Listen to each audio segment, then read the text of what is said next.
start seeing the parties.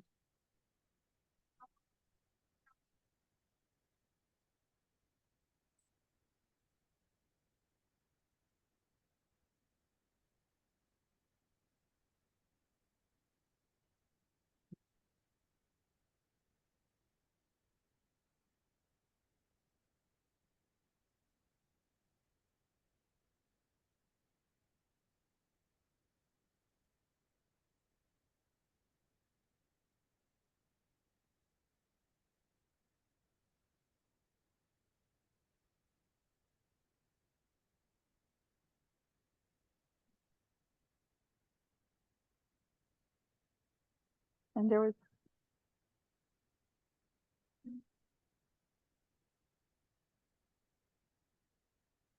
to our first virtual class for the season, and we're very lucky to have our friend Denise with us today, and she's going to teach us how to make some delicious flauta. So Denise, I'd like you to introduce yourself, and then we will start having some fun today. Hi, everybody. I'm Denise Favela from Hecho Visto Comido, and I am a recipe developer and content creator. And I really enjoy also studying the Mexican gastronomy and history. So today we're going to have a little bit of a combo. We're going to learn how to make our flautas and integrate a pre-Hispanic herb called Huauzontles, and would use a nice tomato sauce for that. And then we're also going to make, I call it a little bit of a controversial capirotada de leche, because we are not going to use the French bread. We are going to use an assortment of Mexican pan dulce. Now, I think that before we start this class and we talk about these delicious dishes that are enjoyed widely throughout Mexico during the season, I want to explain a little bit about the history. So that, oh, I'm so sorry. Wait, what just happened? Did it? Can you see me? Okay, so sorry about that. I touched the screen.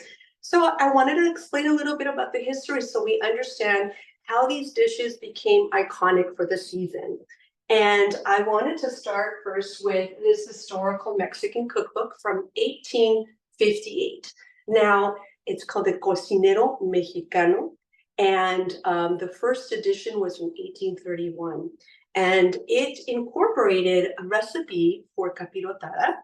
But I'm going to just really briefly read to you a description so that you'll be possibly surprised how different it is from the recipe we know today. Capirotada. Con este nombre se distingue las siguientes variaciones de la sopa común. It's referred as a soup, not so much as the custard, bread pudding that we know today. And I'm just going to read the first sentence or so you can get a grasp. Se pone en una tortera o cazuela un poco de aceite y manteca y se fríe en ella la cabeza de ajo, 2 cebollas, 4 jitomates, todo picado, sazonándose y correspondiendo con sal y echándose después un poco de agua.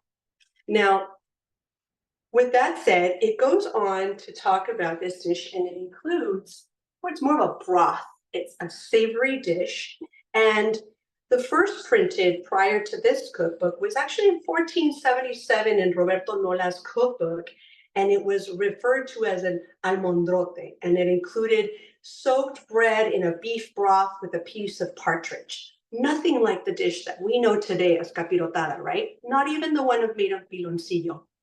And it really wasn't until 1780, hundreds of years later, that San Fray Jerónimo de Pelayo, a friar in Mexico, Spanish friar, documented it as the meatless version that's closest to the piloncillo one we now know.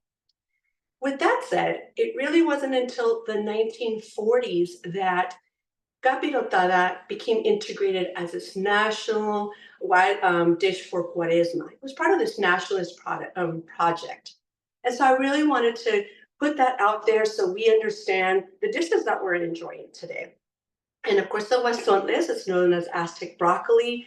And one interesting fact about it is that when the Spaniards arrived, they actually prohibited it for a long period of time because they saw it as devilish-like or whatnot, because it was used during some of these sacrificial ceremonies and whatnot. So let's get going. we're going to start by preparing with our Huauzontles and getting them in the process of steaming and getting our salsa ready. Then we're going to start with the capirotada and the sauces and assemble that. And we're going to end with frying our flautas so that once we're done, we have a capirotada ready and warm flautas. Everybody ready to go? Okay, so I'm going to start with my steamer right here. And I am going to add some water right here. And I'm going to show you how to add the Huauzontles. So I'm going to only have a couple because I have them ready. Here they are. I washed them and I removed the bottom long, a thick stem. But for them to fit in my small pot, I'm going to cut them in half. And I'm going to distribute them in my steamer like so. This process is going to take about 15 to 20 minutes on a medium to low heat. And you just want to remind you all to keep an eye on it as we're working on all the other dishes. Has anyone in the class cooked with Huauzontles before? I'm going to put this on a medium to low heat in the back for now. All right. All right. Just a second. Sorry, my stove is wanting to misbehave. Now, while those start steaming, we are going to start our salsa. And I have here my tomatoes. I'm going to bring my pan right here so I can easily put them in. Now, this method, I learned it from a chef in Mexico.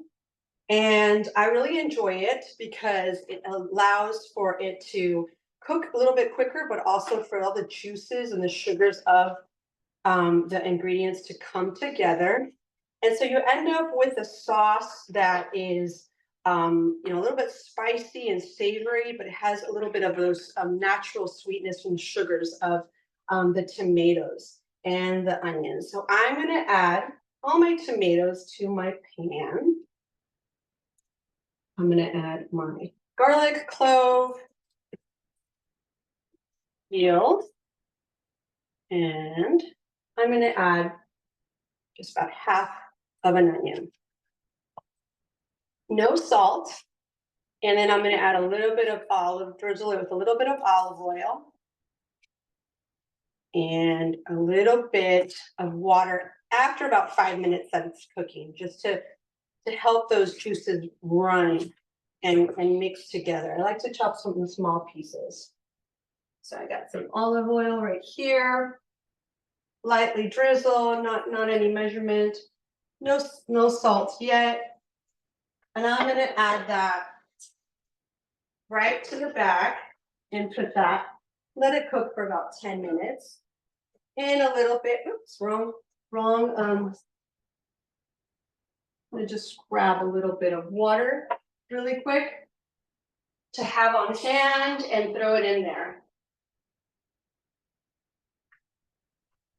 Okay, so now that we got the Huauzontles in steaming and we've got the salsa going on a medium to low heat, I'm going to move this over here and we're going to get started on preparing the milks for our capirotada and the bread. So first off, you've probably picked up one of these bread baskets or an assortment of Mexican pan dulce. Okay, so a lot of people in the past, or they were commenting on one of my mom's capirotada de conchas, and they were recommending to fry it with butter and with oil to get it to harden.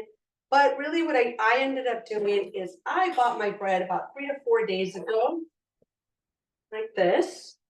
And after those days, you really get a really good texture that I've never found it necessary to fry. At least my mom never did. But if you wish, that is an option. I just recommend that to the butter, you add a little bit of oil so that the butter doesn't burn. And you get these pieces. You get them here. They're really firm, pretty hard. They've been dried. And you're going to get them together and end up with a basket like this. Now we're gonna put all of these pieces aside, and we're gonna start our milk, which is the milk bath, which is just with sugar and a cinnamon stick. And then we're gonna do the creamy top, which is thickened with maicena, which is a cornstarch. So we're gonna get started on those two right now. Right here in this pot, I've already put my milk. And for the servings, I recommended about 5 cups of milk if you're doing a pretty large pan. Today, it's a little like Capirotada is a bit smaller, so I put 3.5 cups right here of milk. And I'm gonna start this on the side, not where the clove, over here. And I'm gonna warm it at a very low heat. And I'm gonna add my cinnamon stick. And about 5 minutes, a little bit less, I'm gonna add my sugar. Now here's like something that I have found. I like using the Mexican raw sugar. The granulated tends to be a lot more intense for me, and there's just a little bit of a more natural, lighter flavor. I don't like to over sweeten it because I'm working with the Mexican sweetbreads and they have the sugar toppings. So I always like to work with that. And I always recommend to people that, you know, you start with the serving, maybe half of it, and taste as you go. And you don't want it super sweet. You want it just lightly sweet, very gently sweet. So when it all comes together, the sweetness of all the breads will come together and make it an optimal level of sweetness. All right. The next one, which could be a little bit tricky, is I have my 2 cups of my milk. And this one is going to be the cream topping. A lot of the struggle that people have with making this one is that they say that it doesn't thicken. And it's happened to me plenty of times. And one lesson that I have learned is that the cornstarch needs to expand. That's how it ends up thickening. And so in order to do so, you're gonna have to cook it and add it in as soon as possible. So right here, I have a receptor, and I'm gonna add let me just add some of my water already over here to my tomatoes.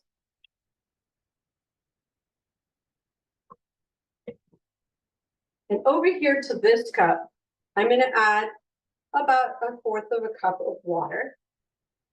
I'm gonna add my measured maicena. Let me know if I'm going too fast or if anyone has any questions. Started with 2.5 tablespoons of maicena. I'm gonna slowly add it. It should be cold water. We don't want it too warm. We don't want it to clump up. And we're gonna nicely make sure we fully mix it. No clumps. And here, I'm gonna add the remaining amount.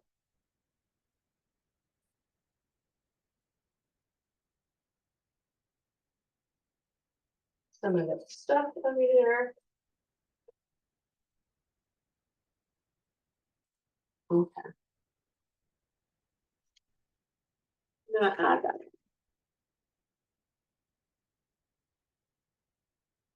Now that it's fully mixed, I'm gonna go to that small pot that I have right here.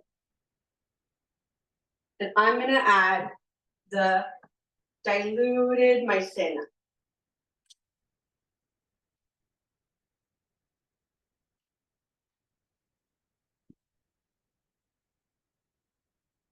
And we're gonna be stirring this for several minutes. We wanna make sure we don't let it burn. I'm gonna lower my heat. And the key to it is stirring, maintaining a medium to heat, medium level, so that it thickens and you give it its time. Now, over here, I've got my other one, and I'm gonna add in the sugars in a bit. But first, I'm going to check. First, I'm gonna check over here on my tomatoes for my salsa. I'm gonna grab some tongs right here. Let's see where they're at. Now, they're reducing, they're fragrant, and they're ready for me to add the chile, which I've got a devein right here. So the chile, I gently cleaned it with a dampened paper towel. And I like to use the scissors. What I like to do is I just cut off the end, split it in half, this, and then I'm gonna remove the veins. I'm gonna put it on top of the tomatoes because I want it to kind of steam and get that, soften, but I don't want to put it at the bottom because I don't want to risk it burning or sticking. I'm gonna add it in. And if you can only smell this, it's beautiful. I love the way that the covering it up and allowing all those juices to just flow without drying out. They come together and they add a nice flavor. So we can't forget about our maicena. Anyone in the class cooking with me today? Everybody's just watching you, but I'm enjoying this. This looks so delicious. I wanted to talk a little bit about la capirotada de leche. It's really interesting because my family, we've always made a capirotada de leche. Traditionally, the old school way is with picon in the region. And what's happened in my pueblo, which has a high incidence of migration, circular migration, is that I think a lot of people, and there's these patterns of going back and forth between the US and Moyagua, my town, people started using conchas. And I asked my 96-year-old tia, my dad's prima hermana, I asked her, like, tia, why did you start using it? She's like, well, sometimes the panadero didn't have picones or we couldn't find them here. And my mom's mom, who's from another town in the region, also started using it. But she's not around for me to ask why. But we started seeing this, substitution. And when you see a lot of people that get so upset, and that's not the original recipe, I always remind them of the old recipes from the 1400s that was actually more of like a meat soup with beef broth and partridge. So, a lot of times these adjustments or these traditional dishes, they have some changes, and it's always good to know what, or have an idea or some theories of how these changes or transitions to these dishes occur. All right, my leche, I could see in the color, it's beginning to look a little bit thicker. It's not there yet, so I'm going to bring up the heat a little bit to kind of pressure that maicena to expand a little bit more. My Huauzontles are getting like a nice, very deep green color. For a couple of minutes. And let me check my salsa. I'm going to turn around these tomatoes, the chile.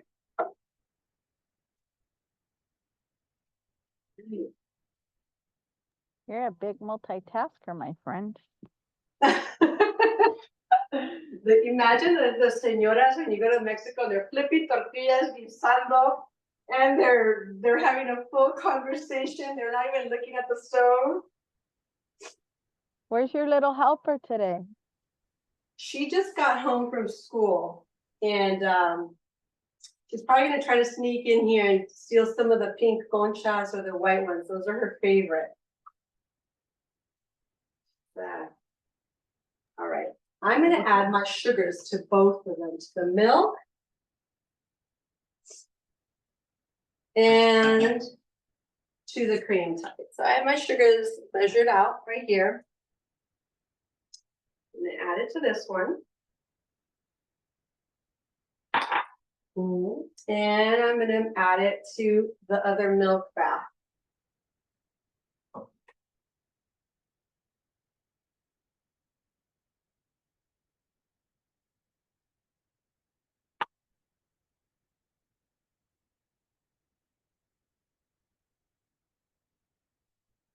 My huauzontles are looking good. I'm gonna turn those off and then just let the heat. Where's this one? And I'm also gonna turn the salsa in the back off. Okay. I'm gonna let that sit there. Now I already have a blended salsa because I didn't want to make noise with the blender. But for those of you who are cooking at home with me, what I want you to do is I want you to take it off the stove, which I'm going to do myself, and put it to the side so it can cool before you put it in your blender. We don't want it to explode on anyone. We don't want anyone to get burned.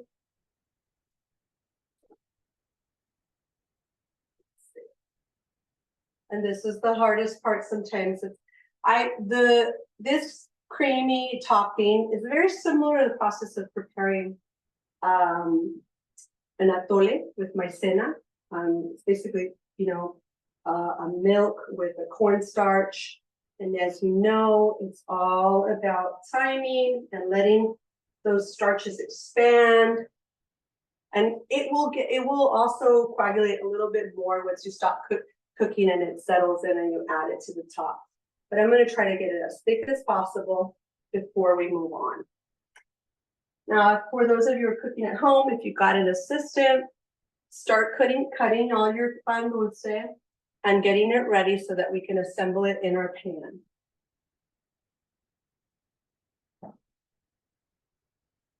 So what's everybody's favorite capirotada? ¿De piloncillo o de leche? O con carne, como in the 1400s? I don't know. I like both. I think they're different. They are. They're so different. And everybody makes it different. And I've yet to try a capirotada I don't love. It's like everybody has their own way of making capirotada. We had a friend that used to do it with, like you said, she didn't have the bolillo, so she used to use pan bimbo. That's absolutely bomb. But she used maicena, so I guess everybody makes their own. Right. And this is the thing about being a home cook is that you've got to make do with what you have at home. And these improvisations are what give life and birth to these new recipes. And, a lot of times, the rigidity or the rigid attitude or belief that people have about recipe really overshadows that habit or that occurrence that happens spontaneously in kitchens. So my atole está empezando a espesar. Let me get it close. So we begin to see it thicken a little bit. I want a little bit thicker. I want it to look nice and creamy on top. And then once that happens, I'm going to remove it from the heat. I'd say I'm going to give it about 2 more minutes. Let's time that. And then I'm going to remove it. This is where you all can taste it, what it's like. If you wanted to, this is an opportunity for you to say, you know what, I want to add more sugar. My mom sometimes adds vanilla to it. The vanilla can make it darker. And sometimes my mom and my sister will use the atole mixes. I don't know the brand, at Northgate, they have different atole mixes. Like they have a banana, a vanilla flavor, or strawberry. And they're all fantastic. You can do exactly the same thing. Get your milk, get your atole mix, basically, and that's going to be the topping. It makes for a very beautiful capirotada. It kind of looks like a cake. And it adds a little bit of a twist. It's just a way to make a little bit of a change. Okay. Ya casi. 1 more minute.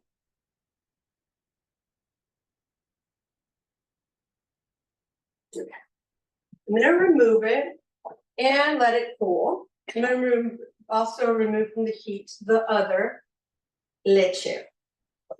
I'm going to put these right here to the side.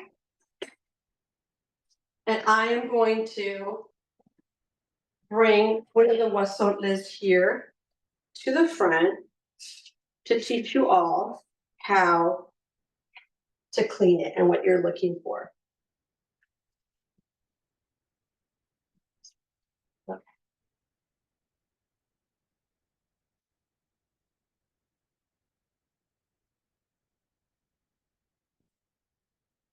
Here it is, and it's steamed. Now, because it's steamed, this doesn't have a lot of water in it. If you had boiled them, what you would do is you would get them upside down like this, and you would press down to remove the water, excessive water. And the reason why you'd want to do that is because once you add it to the Requesón, which has a lot of liquid, if that gets in the oil when you're trying to fry, it could just make a mess. It'll start bubbling. So right here, it doesn't have a lot of water because we had it in a steamer. And what we're going to do now is, how beautiful they are, kind of look like mini broccolis, it's a little bit of a tedious task. You're gonna get your kitchen scissors and you're gonna remove and end up small little branches like this. You just want to take as much of the bottom of the stem off and put it to the side. And I'm going to leave that right here. And I'm going to end up with all my little pieces so that I could add to my taquitos.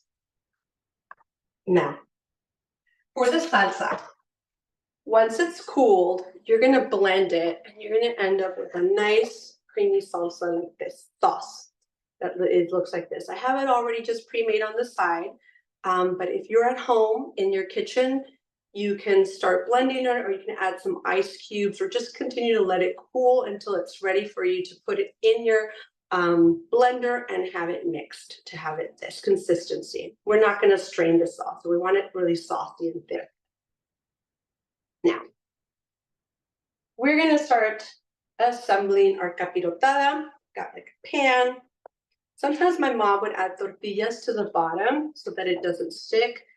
I have put some just some cooking spray on the bottom. And as I said before, you can fry your pieces if you'd like. I have not found that the need, if it's at least 2 to 3 days old, you should be fine. What my recommendation is, you're going to start with the denser pieces at the bottom. They're a lot harder. They're going to absorb the milk, and they're a good base. So what I'm going to do is I'm going to cut a couple of those up in about inch thick, and I'm going to put those in the bottom. Feels sad. I'm going to break apart this really cute mini puerquito. I'm going to add those to the bottom. We're going to start with the first layer and use your creativity. Assemble as you see fit. You can color coordinate it. You can mix it. You can do all one side with one type of bread, whatever you like. This is let your artistic flow, those artistic juices flow, and create this mosaic of pan dulce at the bottom of your pan.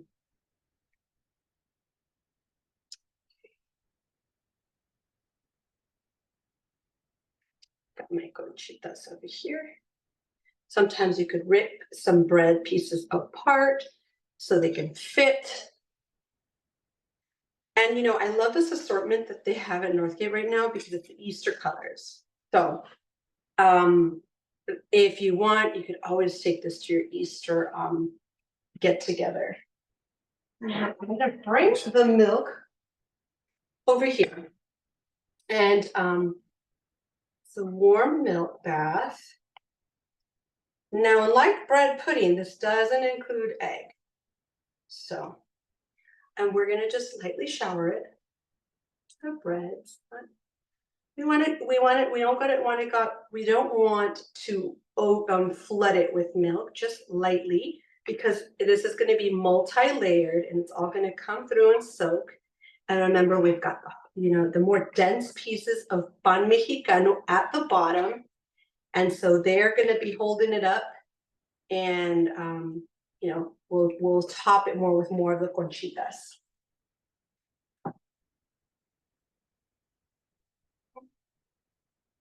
Ves el atolito. Nice and thick, and we're just gonna add a little bit, not too much of this as much. Now, this capirotada can be enjoyed warm or cold. The day after is like the best with the like your coffee or ice cold leche. And I'll be honest with you, in my house we have them both. And I have a brother-in-law who's from Holland, and it's really funny because sometimes he'll go to my mom's house and he'll take pan dulce, and it's not even the season, and he'll be like, Hermina, like, can you make some more of the capirotada? My mom would be like, it's not Cuaresma. He's like, please. So we sometimes make this even out of season. Denise, can you maybe move the pan more so that they could see? Thank you. There you go. Okay. We want to see your work of art.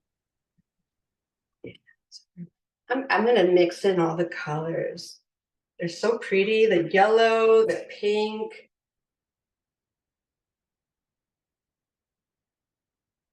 Yeah, it's so pretty.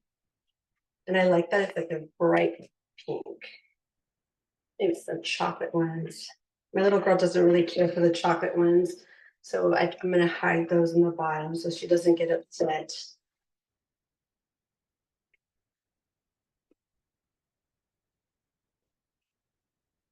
And I've got a mantecado here.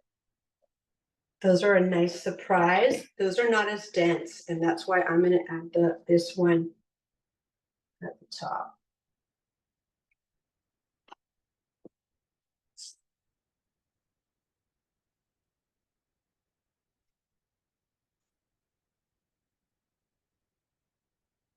I'm gonna make this a 2-layer capirotada.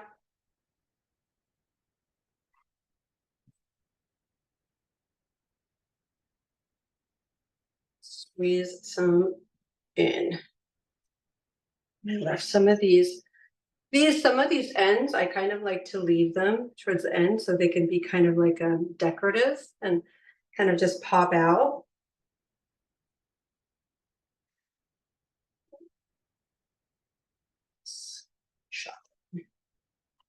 Okay, so this is our second layer. And again, I'm gonna go back. Some of this milk. Get this nice milk bath.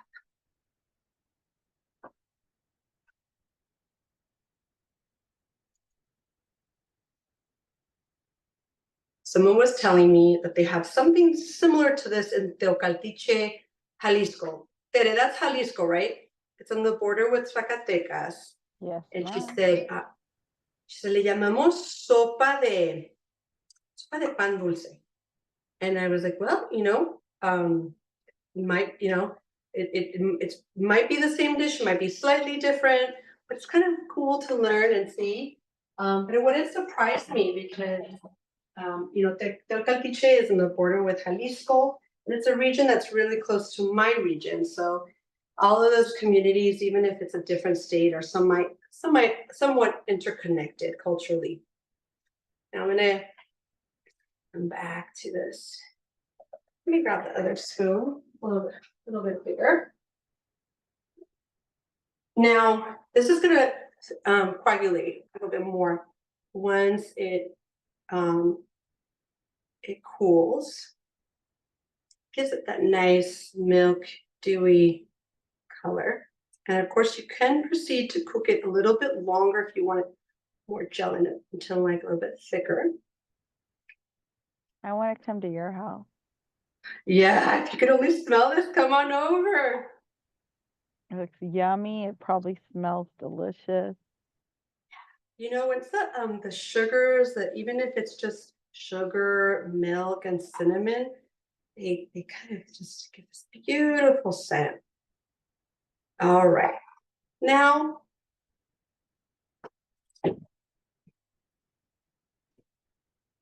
we're gonna add our toppings. Now, my little girl gets so upset when I add raisins, but I'm a tradition. Even if this is a little controversial capirotada, I like to add a couple of raisins here or there, throw them in as you like. You can add some nuts or almonds. I'm going to try to keep it simple over here because my chiquita sometimes likes it a little bit more simple topping. And I'm going to get some coconut.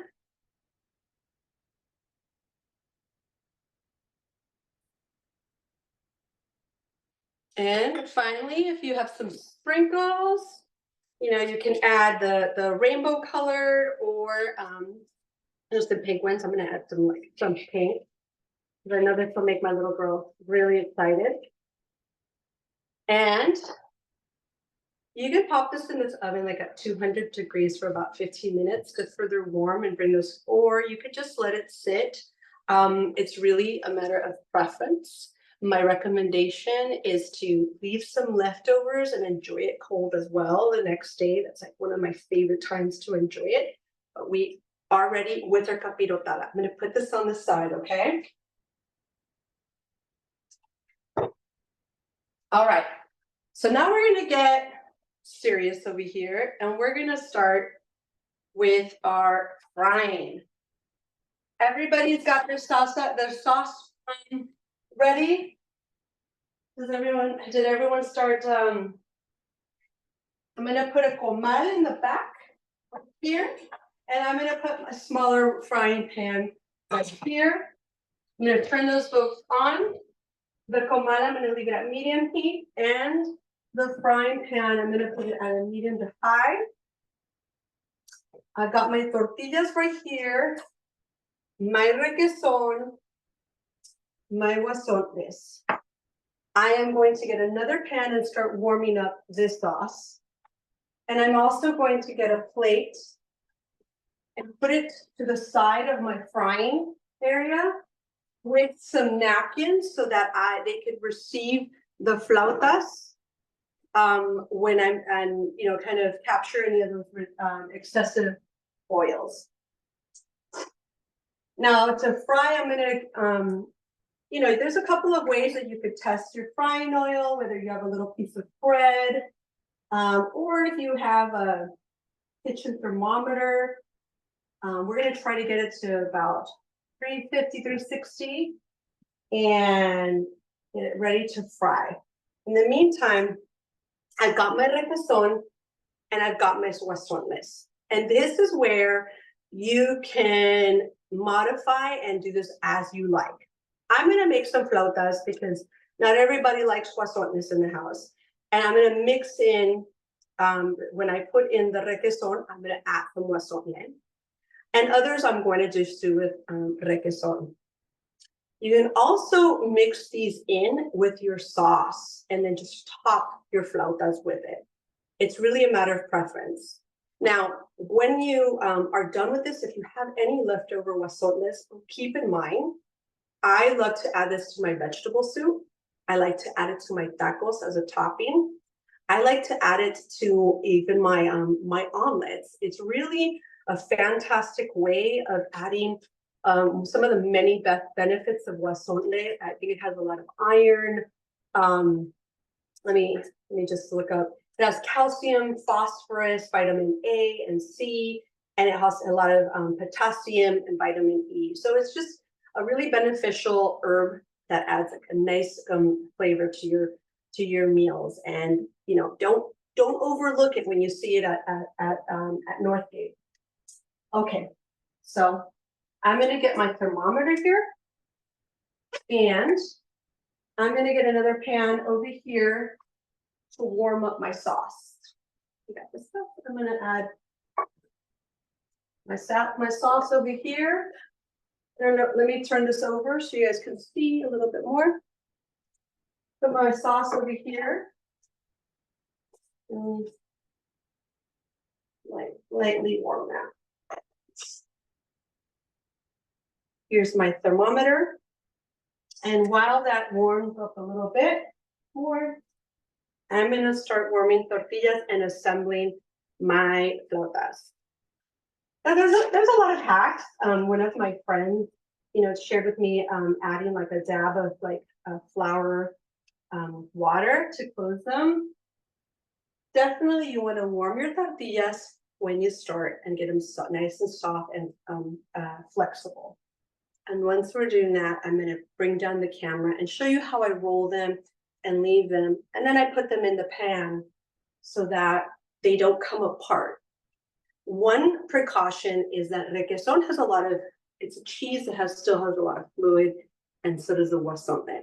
So when we fill them, we're not going to put the filling all the way to the end because you'll have some come out and it will, hit the oil and those fluids, and it's just going to start bubbling and kind of popping at you. So we're going to try to keep that to a minimum by not putting the filling to the end of the tortilla.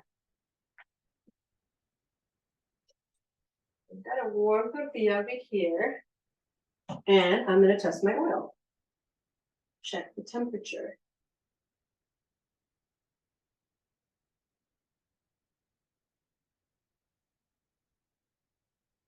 All right, I'm about 250. I'm almost there, but I could start rolling up these flautas. I'm going to bring down my camera like so. I get a small kitchen spoon. Now, Requesón is really soft cheese and it's crumbly. And I'm going to put it more towards about 3/4 of the end of the tortilla. I'm going to try to mold it a little bit like this, kind of reduce the amount of patted of crumbling. I'm going to add some of these in. You can, if you're sure and you want to make ahead of time, you could always mix in the Huauzontles with the Requesón, and then just you don't have to put it on top. And I'm going to start rolling, and kind of like when you do a burrito, you kind of tuck and roll, tuck and roll, tuck and roll. And then we are going to some pieces of cheese came out, sticking back in. And we're going to leave this one to rest right here while the oil heats. And keep rolling, and you want to keep them from the lip and at the opening at the bottom, turned over, so that way it doesn't open up as you're waiting to fry.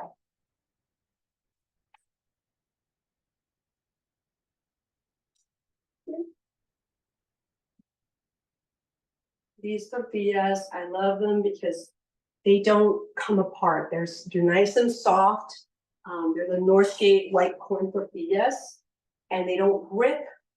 There's nothing worse than tortillas when you're trying to roll them. If you are not careful, they'll kind of tear apart like paper. These have this nice flexibility. Keep it so nice and warm. And again, I'm going to do another one with Huauzontles. We're going to put the cheese towards the Requesón towards the end. And again, I'm going to mold it. It's kind of like, it almost feels a little bit like Play-Doh, really soft cheese. Okay. And again, I'm going to bring it over and tuck and roll, tuck and roll, and tuck and roll. And we're going to lay it down like this. Let me check that temperature and see where we're at.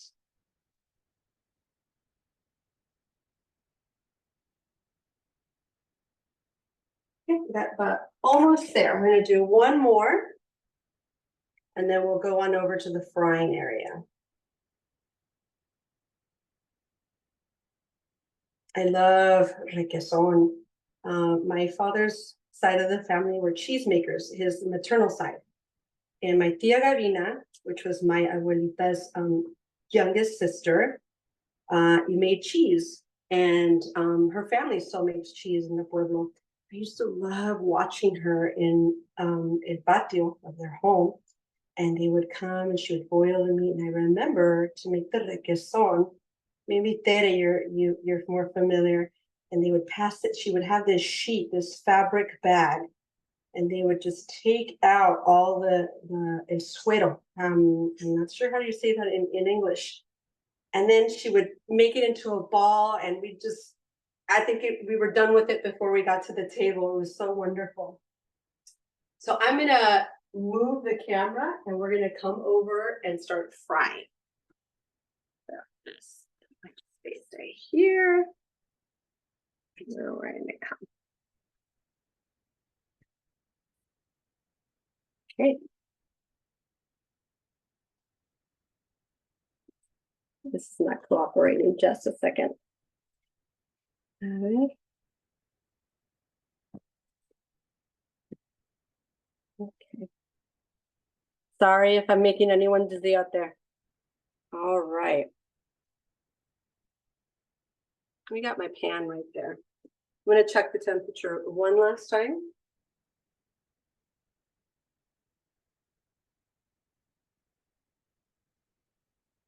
Okay, we're there. We're gonna, so I have a set of tongs. I always like to get tongs that have a rubber end. And then I have my two handy dandy, it's like this was more of a strainer, like cucharones. And I'm gonna use them together to bring in the taco, help mold it and keep it, flip it, and then remove it. And we're gonna start with this one. And what I'm gonna do is I'm gonna put it on the flat one like this. And, or you can put it on this one. You can lay it upside down with the mouth at the bottom. Now we're gonna add it. And we'll bring it to the side. See, some of the requesón is coming out. You see how it's kind of bubbling? And I like to, you know, maintain a distance. These to put away so that if any of these, you know, the oil pops, or if you don't have a cover, you make sure it doesn't injure you or burn you.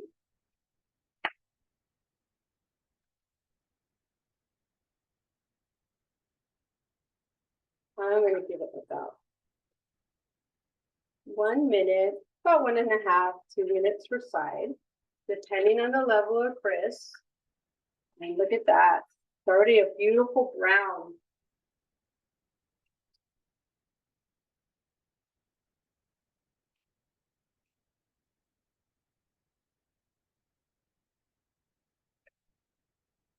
If you're going to do like multiple, you can always add a second here, but just for demo purposes, I'm going to keep it to one by one.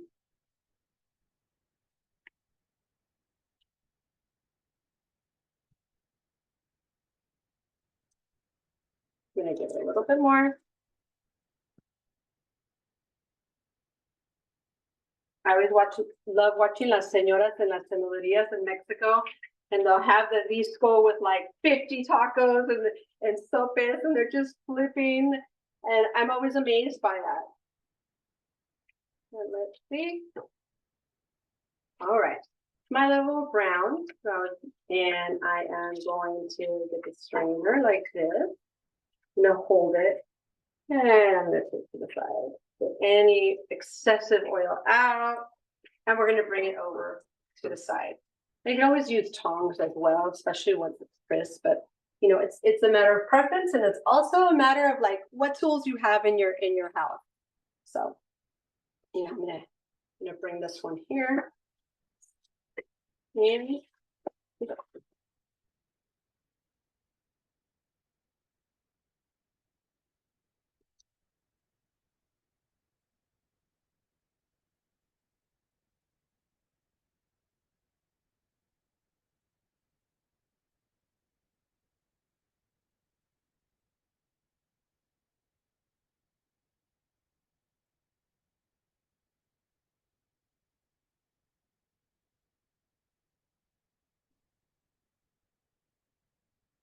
I'm gonna just check it. I want it to brown a little bit more before I flip it over.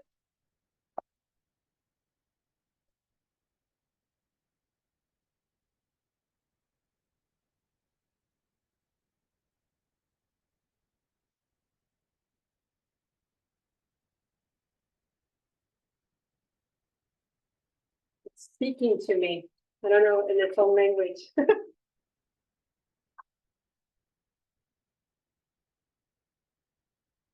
My mom already called and she's like, when you're done, can you bring me my flautas, mija? I'm like, of course. And so happy to have my parents living and back in town because now they're my official taste testers. And but just in case, because they're my parents and they could be biased, I also send some over to my neighbors.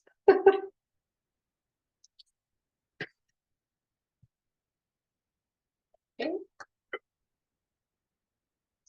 All right. I am going to. Okay. We're going to do the third and the last one before that we assemble, just to practice here. And again, we're going to have one. We're going to put it towards the end. The lip at the bottom. We're going to bring it in and position it. Get it to seal.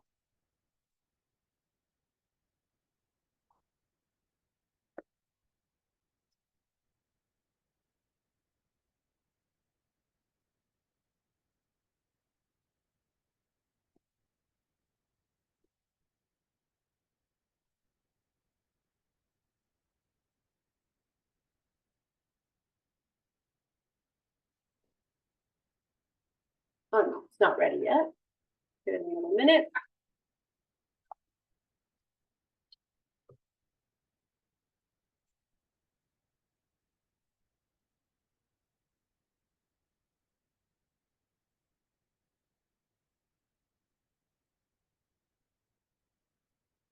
Okay. And flip.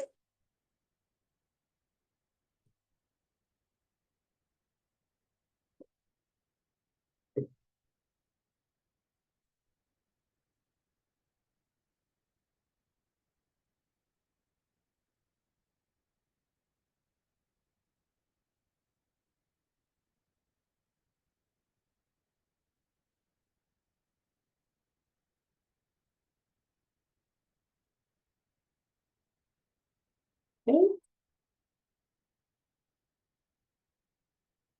I think my heat went down a bit.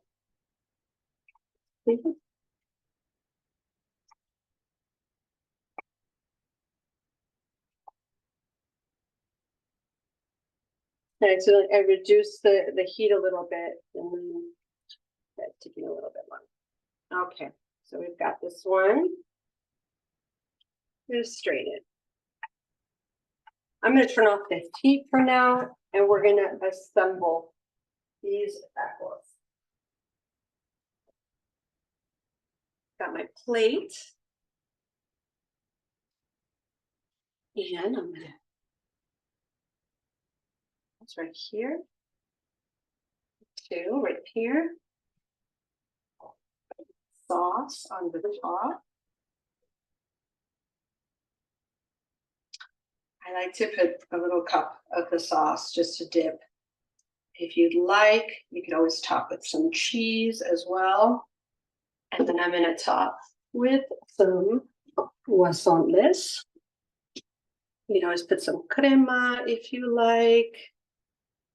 And here we are. We have our flautas de Requesón y Huauzontle and a salsa.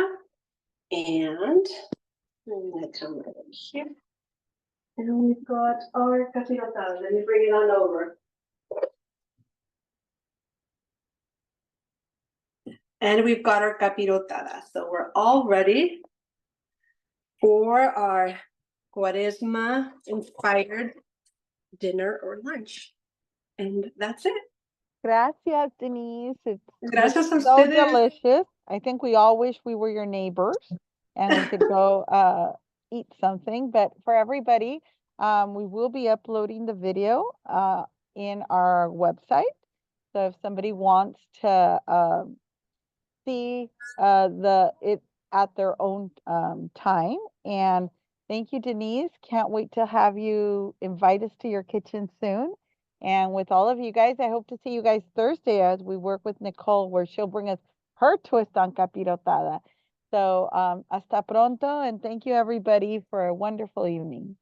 Thank you. Good night, everybody. Bye-bye.